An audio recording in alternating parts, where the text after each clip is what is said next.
Solar system मुफ्त में लगेंगे। मुफ्त सोलर सिस्टम के हुसूल के लिए रजिस्ट्रेशन का तरीकेकार सामने आ गया। 100 से 200 यूनिट इस्तेमाल करने वाले कैसे रजिस्टर्ड होंगे? तफसीलात के मुताबिक वजीर इत्तलात पंजाब उस्मा बुखारी ने प्रेस कॉन्फ्रेंस करते हुए कहा कि वजीर आला मरियम नवाज आवाम की फलाह बहबूद के काम भरपूर अंदाज से कर रही हैं और इंतकामी कार्रवाइयों पर यकीन नहीं रखती हैं। वजीर इत्तलात पंजाब का कहना था कि हुकूमत ने महंगाई का रोना रोने के बजाय उसे कम करके दिखाया है। महंगाई की शरह मौजूदा दौरे हुकूमत में 4.1% पर आ गई है। उन्होंने बताया कि वज़ीर आला मरियम नवाज के अवाम के लिए बहुत से मंसूबे जारी हैं। बिजली की कीमतों की वजह से लोग तकलीफ का शिकार हैं। वज़ीर आला पंजाब ने अवाम के लिए मुफ्त सोलर प्रोग्राम शुरू किया है। सूबाई वजीर ने खुशखबरी सुनाते हुए कहा कि इस साल मुफ्त सोलर प्रोग्राम के जरिए 1 लाख सोलर पैनल तकसीम किए जाएंगे।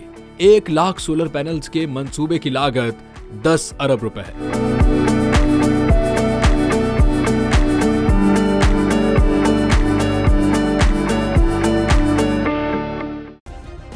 सब्सक्राइब करें और बेल दबाएं ताकि कोई खबर रह न जाए।